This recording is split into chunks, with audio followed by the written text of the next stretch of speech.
अस्सलामुअलैकुम, कैसे हैं आप? उम्मीद है खैरियत से होंगे। मेरी आवाज़ से आपको लग रहा होगा कि मैं कितनी खुश हूँ जो मैं रोटी के ऊपर घ्यो लगाई जा रही हूँ। अच्छा जी, तो यहाँ पर मैं दही को जाग लगाने लगी थी और ये जो है बाउल ये दही वाला था, सो इसमें मैंने दूध और डाल के तो इसको थोड़ा सा नीम गर्म करके तो स्टील के बाउल में लगाना है, स्टील के कप में या जिसमें भी ना, उसमें दही सही जमता है। कभी भी प्लास्टिक के बाउल में आप जाग ना लगाएं, उसमें नहीं सही जमता। स्टील में या लोहे के में ना, उसमें सही जमता है। अच्छा जी, तो मैं आपको बता रही थी कि मैं आज के व्लॉग में आपसे दो बड़ी प्यारी प्यारी खुशियाँ शेयर करूँगी। सबसे पहली खुशी तो ये है कि जो मेरी पिछली वीडियो थी ना, उसमें बहुत अच्छे व्यूज़ आए हैं और एक अजीब सी मुझे सेटिस्फेक्शन हुई जा रही है, इतनी खुशी हो रही है। और ये दही जो है, ये देखें आप कितने मज़े का जम गया है 4 से 5 घंटों में। अच्छा, और दूसरी खुशी जो है वो इसी वीडियो के एंड पे मैं आपको दिखा दूँगी कि क्या है। तो जी, यहाँ पर दही जम गया है और ये सैटरडे वाले दिन का क्लिप है। फिर नेक्स्ट डे संडे को हम गांव चले गए थे और गांव में जाके ये देखें मैं क्या कर रही थी। गांव में जाके मुझे कोई काम नहीं होता, बच्चे जो है वो नानो घर चले जाते हैं अपनी, तो मैं बस सेल्फ़ केयर और इधर उधर लोगों से मिलना मिलाना। ये वाला जो है ये फ्रूट स्क्रबर है जो कि मैं अपने पाँव के ऊपर अच्छे से मल रही थी। आज मुझे बहुत अरसे बाद ये टाइम मिला और मेरा दिल भी किया कि पाँव जो है उसको गर्म पानी से धोया जाए। और इसने इसी वाले में नेक्स्ट मंथ में ना एक्सपायर हो जाना है, सो मैंने सोचा ज़्यादा ज़्यादा मल लेती हूँ इसको, इससे पहले कि ये एक्सपायर हो जाए। एक्सपायर होने के बाद भी कोई ऐसा ख़ास फ़र्क नहीं पड़ा, अगर ये बच गया तो मैं फिर भी इस्तेमाल करूँगी।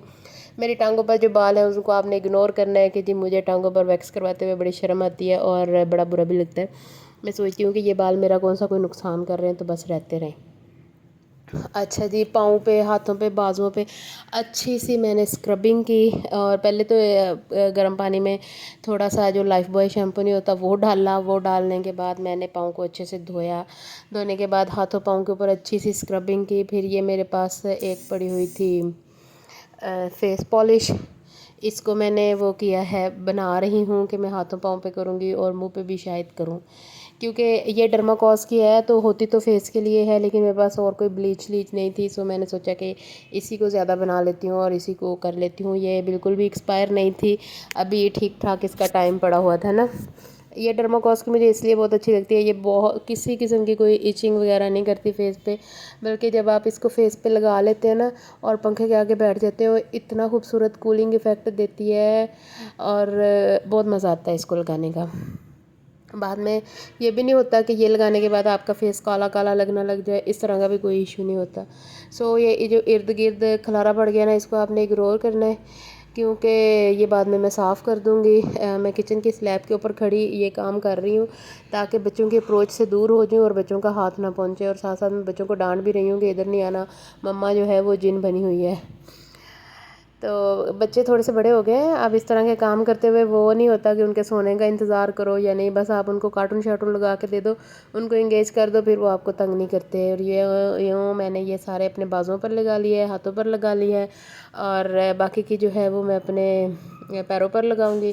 और मुंह पर लगाने के लिए मैं बिल्कुल ब्रश चेंज करूँगी, इस वाले ब्रश से मुँह पर नहीं लगाऊंगी क्योंकि मैंने पहले पैरों पर लगा लिया है, और ये ब्रश बाद में मैं धो के रख दूँगी। अच्छा जी, ये सारे काम करने के बाद मैंने फिर नहा लिया, और नहाने के बाद फिर आपको पता है कि हांडी रोटी किससे छूटती है, लिहाजा सारी स्किन केयर के बाद मैं चूल्हे के आगे आग खड़ी हो गई।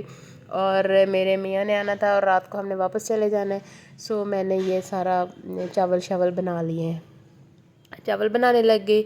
और फिर जी हम आ गए अगले दिन घर, और ये है वो जो नेक्स्ट खुशी मैंने आपसे शेयर करनी है, मेरी पे आ गई है। मुझे नेशनल बैंक की ये बात बहुत अच्छी लगती है कि वो लोग ना अगर तो संडे आ रहा हो ना यकम को, तो फिर उससे एक दिन पहले सैटरडे को आपकी पे आ जाती है। नेशनल बैंक में हमेशा पे जल्दी आती है, ठीक है उसकी सर्विसेज बहुत अच्छी नहीं है लेकिन पे आ जाती है अल्हम्दुलिल्लाह टाइम पे। तो मैं शायद दुनिया की वाहद अकाउंट होल्डर हूँ जिसके पास एटीएम नहीं है। मैं हमेशा चेक से पैसे निकलवाती हूँ, अगर मैं एटीएम रखूँ तो मेरे पास कोई पैसा ना बचे महीने के एंड तक। यकीन करें, चेक निकलवाने के चक्कर में आज निकलवाती हूँ, कल निकलवाती हूँ, तो मैं थोड़े से पैसे एंड तक बचाती हूँ और उसके बाद ही ये सारा कुछ मतलब करती हूँ। उसके बाद जी मैं ये चीज़ें लिख रही थी, मेरे मियाँ कह रहे थे कि मुझे एक लिख दो चीज़ें जो लेके आनी है मंडी से जाके।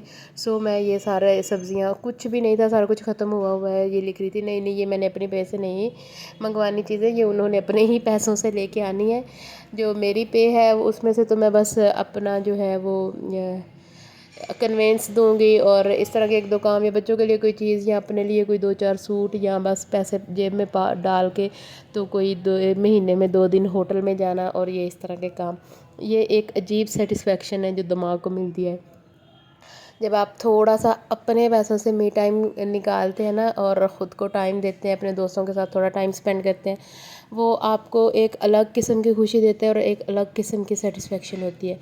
सो यहाँ पर ये सौदे वौदे मैंने लिख दिए थे, और अब जब सैटरडे आएगा ना, इस सैटरडे या नेक्स्ट सैटरडे, तो मैं कोई बाज़ार का प्लान बनाऊँगी, कोई किचन के लिए चीज़ें ले लूँगी। वो चीज़ ख़रीदूँगी जो ख़रीदने से मुझे खुशी मिली, मेरे बच्चों को खुशी मिली, और बस। या मैं सारी पे नहीं निकलवाती होती, कोई 10,000 छोड़ के निकलवाती हूँ। बस ये इतना ही मेरा व्लॉग था। थैंक यू, अल्लाह हाफ़िज़।